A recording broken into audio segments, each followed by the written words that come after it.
రేవంత్ పాలనలో యూరియా కోసం అన్నదాతలు అల్లాడిపోతున్నారు. ఒక్క బస్తా యూరియా కోసం రైతులు నానా కష్టాలు పడాల్సి వస్తోంది. కామారెడ్డి జిల్లా రైతులకు యూరియా తిప్పలు తప్పడం లేదు. ప్రాథమిక వ్యవసాయ సహకార కేంద్రాల వద్ద తెల్లవారుజాము నుంచి యూరియా కోసం రైతులు బారులు తీరారు. సరిపడా యూరియా అందక సొసైటీ అధికారులతో రైతులు వాగ్వాదానికి దిగారు. తాడువాయి సొసైటీలో 5 రోజుల నుంచి యూరియా కొరత ఉండగా ఇవాళ ఒక్క లోడు యూరియా రావడంతో రైతులు క్యూ కట్టారు. క్యూ లైన్ ఎక్కువ కావడంతో చేసేదేమీ లేక టోకెన్ సిస్టమ్ ద్వారా నిర్వాహకులు యూరియాను పంపిణీ చేస్తున్నారు.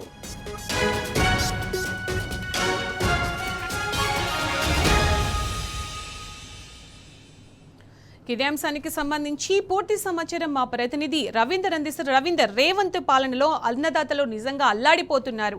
ఎక్కడ చూసినప్పుడు ఫస్ట్ పంటలు వేసుకోవడానికి వాటర్ దగ్గర నుంచి మొదలు పెడితే పండించిన పంట కొనకపోవడం, ఇప్పుడు మళ్ళీ పంటలు స్టార్ట్ అవుతున్నాయి. ఈ నేపథ్యంలో వేసుకున్న రైతులకు యూరియా ఎంత ఇంపార్టెంటో, కానీ సరిపడా యూరియా సరఫరాని రేవంత్ సర్కార్ అస్సలు పట్టించుకోవట్లేదు. యూరియా కొరత రైతుల్ని వెంటాడుతోంది. అప్డేట్స్ ఏంటి దీనికి సంబంధించి?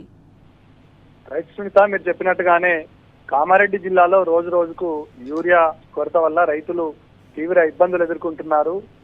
దాదాపుగా 6 గాలం కష్టపడి పండించే పంటకు యూరియా అత్యంత అవసరము. మొదటి దఫాలనే యూరియా వేసిన తర్వాత అడుగు భాగాన వరికి కానీ, సోయాబీన్కి కానీ, పత్తికి కానీ, మొక్కజొన్నకు కానీ అట్టడుగు భాగాన వేసే పంటలకు యూరియా అత్యంత కీలకం. ఈ నేపథ్యంలో రైతాంగం ముందుగానే దీన్ని స్టోర్ చేసుకుంటారు. దీనికోసం రైతులు అధిక ప్రియారిటీ ఇస్తారు. ఎరువులు విత్తనాలకు ఎంత ఇంపార్టెన్స్ ఇస్తారో యూరియా కూడా అదే విధంగా ఇంపార్టెంట్ ఇస్తారు. ఈ నేపథ్యంలో గత 10 సంవత్సరాల కాలంలో ఏ రోజు కూడా రైతులకు రంది లేకుండా, ఇబ్బంది లేకుండా, ఇలాంటి పరిస్థితి దాపరించకుండా మనం చూసాం. కానీ రాష్ట్రంలో ప్రభుత్వం మారిన తర్వాత, రేవంత్ రెడ్డి సర్కార్ వచ్చిన తర్వాత అనాలోచిత వ్యవహారాలు తీసుకోవడం జరిగింది. అది రైతులకు ఇబ్బందిగా మారింది.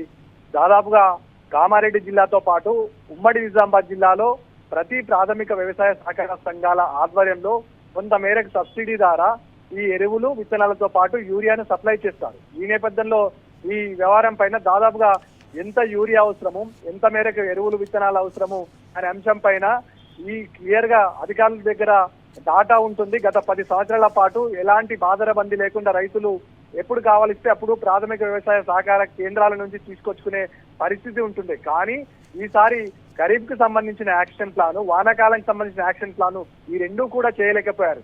వానాకాలం సమీపించింది. జూలై మొదటి వారంలోనే వర్షాలు కురిశాయి. ఈ నేపథ్యంలో రైతాంగం ఎరువులు విత్తనాలు గత ప్రభుత్వాలకు అలవాటు పడ్డటువంటి రైతులు ఇక ఉంటాయిలే, ఎప్పుడైనా మనం తీసుకొచ్చుకోవడానికి వెసులుబాటు ఉంటుంది, స్టోర్ చేసి పెట్టి ఉంటారని అనుకున్నారు. కానీ కొసమేరుపు ఏంటంటే ఇప్పటి వరకు సొసైటీలో ప్రాథమిక వ్యవసాయ సహకార సంఘాల ద్వారా అందించే యూరియాలకు బీడీలు కట్టలేని పరిస్థితి.